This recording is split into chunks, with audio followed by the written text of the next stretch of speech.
After 6 months of intense racing, the 14th edition of the Ocean Race has reached its conclusion. Today, we rewind to the beginning to relive the whole epic endeavour. 7 legs. 7 legs. 7 legs. 5 teams. 5 teams. 5 teams. 60,000 kilometers. One race. One race. One race. One race. One race. It's been the most crazy experience. It's been intense. It's been the biggest adventure of my life.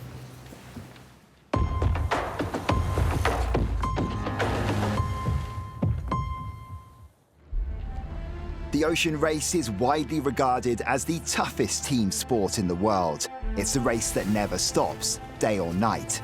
And now in its 50th year, the sailors taking on the challenge were only too aware of its demands and prestige. I think we're competitive people in this event. Has been, and in my opinion, always will be, the pinnacle of crewed offshore sailing. So if you live in that space and you want to be the best and sail against the best and, achieve the greatest thing in that medium, it is this race.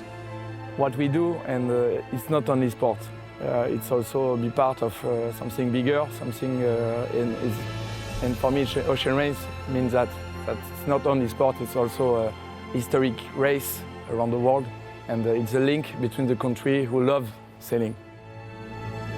But as they docked out for the first time in Alicante, Spain, few could have predicted the adventure which lay ahead. But for me, the start in Alicante was so intense. We launched the boat 1 year ago, and it was such a race to even get to the start line. When we docked out in Alicante, it was like the biggest adventure's beginning, and I felt quite intense. The 14th edition took the form of 7 legs, each testing the sailors to their limits. Starting with a sprint from Alicante to Cabo Verde. It was then down to Cape Town in Africa, a regular host of the race. Next up was a record-breaking leg, the longest in the 50-year history of the race, a 23,000-kilometre marathon through the Southern Ocean from Cape Town to Itajaí, Brazil. This leg was worth double points, so it was crucial for teams to get it right. After the stop in Brazil, the boats headed north, across the equator, and up to Newport on the east coast of the United States. The fleet then returned to Europe on another double points leg with a transatlantic crossing to Aarhus, Denmark. This was followed by a flyby in Kiel, Germany, en route to The Hague in the Netherlands, and then finally into the Mediterranean with the offshore 7th leg, the grand finale, ending in Geneva, Italy.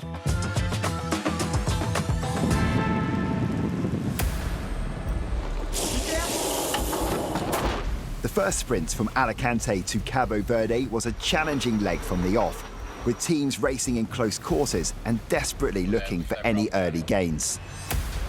So far it's been a pretty tiring night, I think. We've done about 10 different sail changes, and it's basically been inshore racing but all overnight, and now we're kind of somewhere in the top 3, but everyone's super close.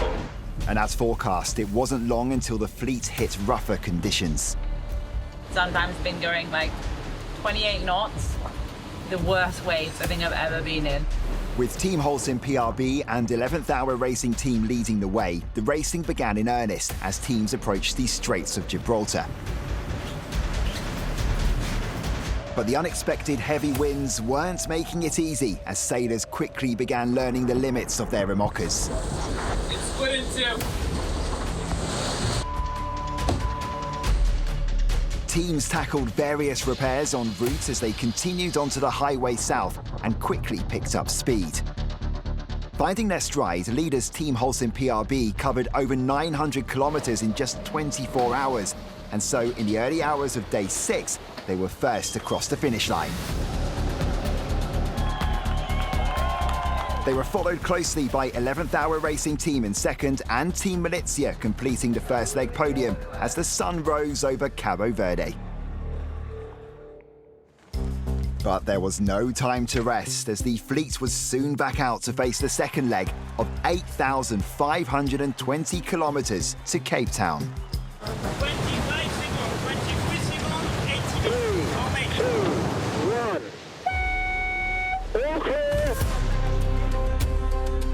2, 1. here, tactics became all important as the fleet navigated the tricky conditions of the doldrums for the first time, crossing the equator one by one. A little cheers to Neptune.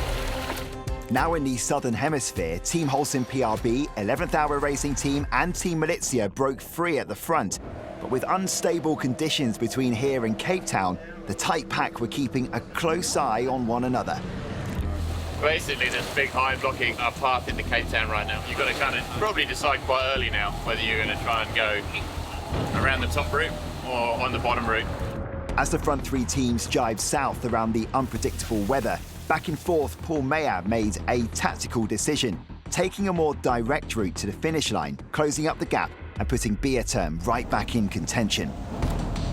So it was a close race to the finish, and after 6 changes in the lead in the last 24 hours alone, it was Team Holcim PRB who made it 2 wins from 2, with Beaterm coming back from a 400-kilometre deficit to claim second place, and 11th Hour Racing Team in third. But with 5 legs to go, it was still anyone's game as they headed into the longest leg in ocean race history, all the way to Itajaí, Brazil.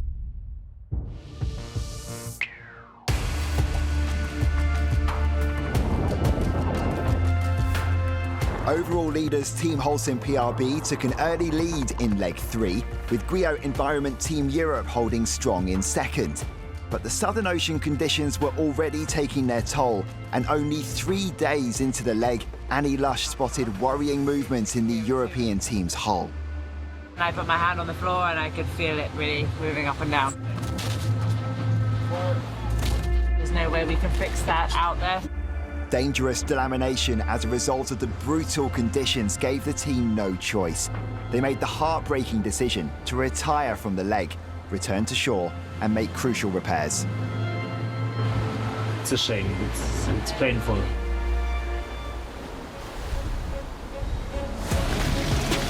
With the fleet down to 4, the Southern Ocean was only just getting started. Beaterm and 11th Hour Racing Team were plagued by numerous breakages and issues in the choppy seas. We can't get through a leg with like this. Whilst Team Malizia also took a beating, with an exposed rip in their masthead requiring a critical repair if the team stood any chance of completing the leg. Well, wish us luck if we can do the repair. I'm so happy to not be alone. This would be a horror show alone. I mean, it's already quite difficult with these guys. Alone, I'm not sure.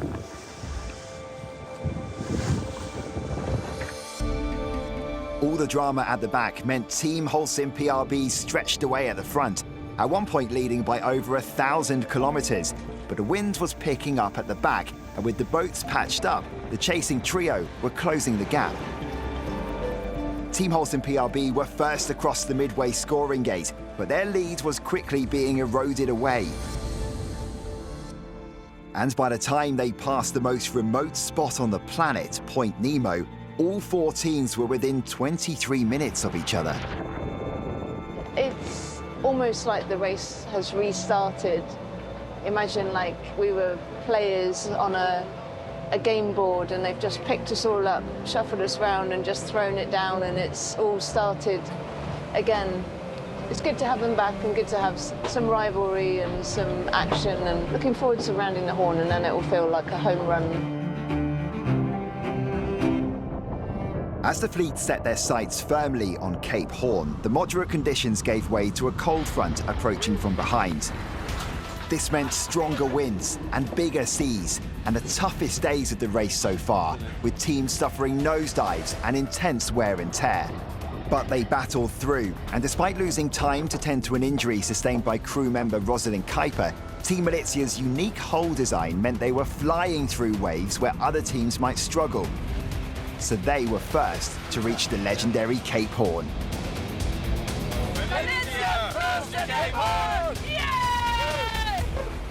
Now back in the Atlantic, they found themselves in a dogfight up the coast with Team Holcim PRB. But after 35 days afloat, it was the Malizians who glided over the finish line first in Itajaí, Brazil, winning the longest leg in ocean race history. It feels unreal. I mean, we have been a month at sea, a little bit longer even, and through so many challenges and ups and downs, and now we are winning this. So I still need to process that to realize. Team Holcim PRB secured second place, and 3 days later, the resilient chasing pair finally touched dry land after many setbacks, with 11th Hour Racing Team coming in third and Beaterm in fourth. And the relief was palpable. I think the team showed amazing resilience over the course of the 38 days or whatever the heck it was. Not obviously the result we were looking for, but coming into the dock today filled with more positivity than I ever could have imagined. With Guillaume Environment Team Europe joining the others in Itajaí, the fleet was now back to its full contingent of 5. They only had a short window to reflect and recharge as the battle-scarred Imokas were patched up, ready to navigate the next 10,000 kilometers to Newport, Rhode Island. Over 2 weeks after the final team docked in Itajaí, Brazil at the end of the third leg, it was time for the fleet to set off once again, with a host of new faces joining the ranks, ready for what promised to be a challenging fourth leg.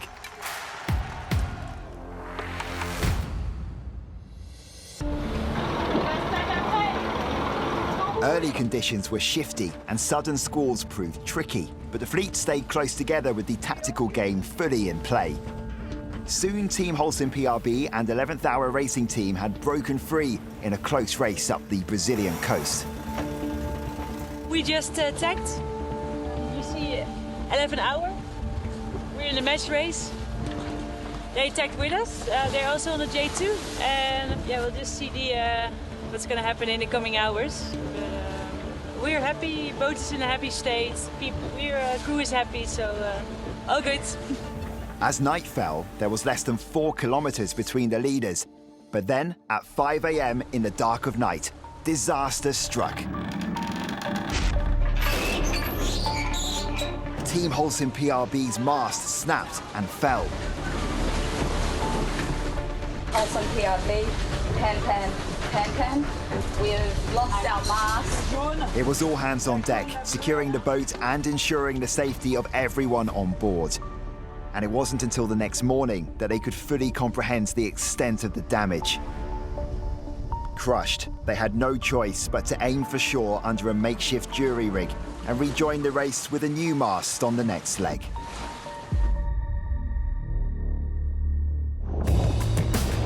Meanwhile, the 4 remaining boats headed north, with Team Milizia now in second place and putting pressure on Charlie Enright. We just arrived in the doldrums and we still can see 11th Hour. So it's very exciting. We're neck to neck all the time. If they peel, we peel. If they make moves, we make moves. So it's very, very motivated. It makes us super hungry.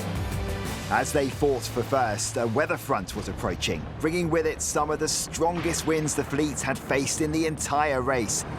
Leg 4 had saved the worst till last, and unbelievably, the overnight gale force winds took out another mast. Oh no! Oh no! Only 1,000 kilometers from the finish, Guillaume Environment Team Europe's fourth leg had come to an abrupt end. And after the storm subsided, they erected a jury rig to make for shore, just like Team Holcim PRB before them. At the front end, 11th Hour Racing Team and Team Milizia emerged from the storm neck and neck and found themselves in a low-speed, close-quarters tactical race in light winds. And although the Milizians gave their all, Charlie Enright's 11th Hour Racing Team held their nerve. Yes! Nice job, guys! Yes! That was awesome! They crossed the finish line first, to the delight of the home crowd. And with Team Milizia coming in second, then Beaterm in third, the overall points table closed up, with the top 3 teams now within 1 point of each other.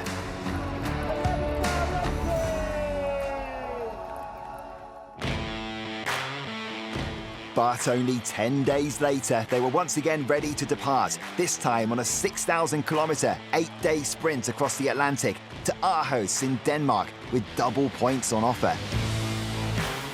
Guillaume Environment Team Europe were unable to replace their broken mast in time, so the fleet was down to 4. No room, Milizia! No room! As they crossed the Atlantic, the wind was strong, and all 3 leading boats saw record-breaking speeds on the water, with Team Milizia travelling 641.13 miles in just 24 hours, setting a new monohull record.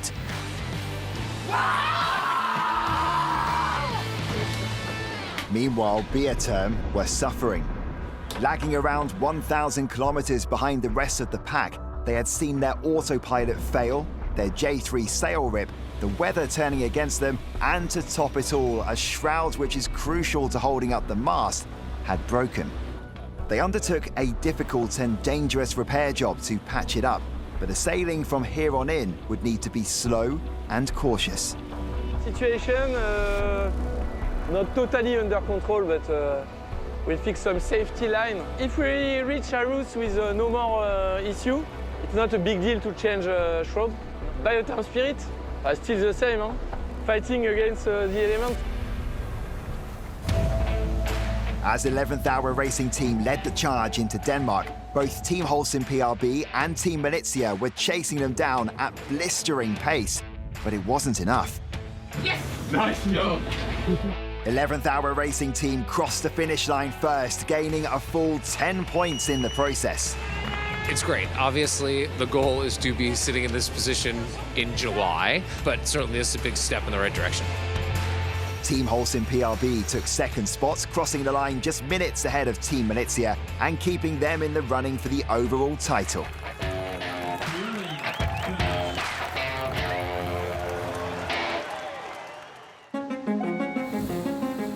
The whole fleet was back for the short sixth leg, and after a celebratory flyby of Kiel in Germany, the racing remained close throughout. Heading into the final morning, all teams were still within 20 kilometres of each other, and 11th Hour Racing Team, Team Holcim PRB and Team Milizia were neck and neck as they approached the finish line. I would say anything can happen. It's so tight between us. 3 miles to the finish. We're quicker than Holcim at the moment. After a tense final stretch, 11th Hour Racing Team just got out in front when it really mattered. They crossed the finish line first, less than 2 kilometres ahead of Team Holcim PRB, who edged out Team Milizia to take second. So 11th Hour Racing Team headed into the final leg as favourites, but with only 2 points between them and second place Team Holcim PRB, they still needed a strong result from the last 4,074-kilometre journey to the finish line in Genova, Italy. The forecast was good as the whole fleet set off together for the final push, but only minutes after the start gun, everything was thrown into jeopardy.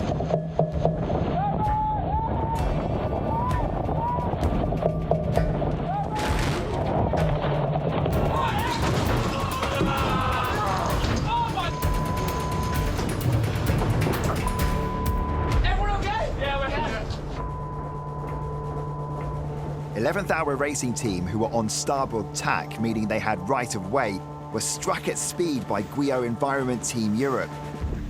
News quickly spread through the shocked fleet, but the race was still on. So as Team Holcim PRB led the 3 remaining Amokas out to sea, 11th Hour Racing Team and Guillaume Environment Team Europe made the difficult decision to pull out of the leg completely and return to shore. Obviously an extremely unfortunate situation.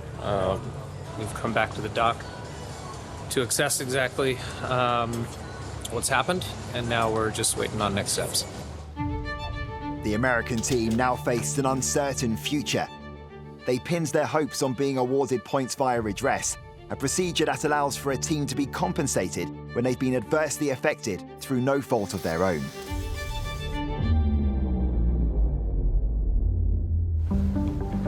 Meanwhile, leg 7 continued, and after a slow start in light winds, Team Holcim PRB had put some water between themselves and the other 2 Amokas. But Team Milizia and Beaterm were confident they still had time to close the gap. We're about 45 miles from where this whole thing started in Alicante. With 600 miles to go, I think anything can still happen. As the sun set on the last night of racing, Team Milizia made a tactical choice to search for wind along the shoreline. Beaterm followed, and by sunrise, they'd both overtaken Team Holcim PRB. 20 minutes ago, we're in a strong position, and they are now sailing at 8 knots, like stuck. So after 7 challenging legs, it was Team Valencia who crossed the final finish line in first place. They were followed by Bierterm in second and Team Holcim PRB in third. 105 days at sea, 6 months of pushing ourselves like day in, day out, and to finish like this is incredible and so special. In the meantime, after an extraordinary effort from their shore team, 11th Hour Racing Team's Emoca Malamar was back on the water and the team was en route to Geneva. We had a 11-day trip where all we could think about was our competitive fate. It'd be unnatural not to have the thought of the looming hearing, in the background the whole time. Finally, the team received the call they've been waiting for, with the World Sailing International jury awarding them 4 points of redress based on an average of their strong results in the race to date. This put them on top of the final leaderboard, officially winning the 14th edition of the Ocean Race. It feels remarkable. I don't think it's set in yet, and I don't know when it will. I'm still in a race village. The boat's right here. It feels like we should be preparing for leg 8, but I think eventually when the dust settles, it'll sink in. It'll start to feel real. So 11th Hour Racing Team entered the history books as the first US flag team to win the Ocean Race in its 50-year history.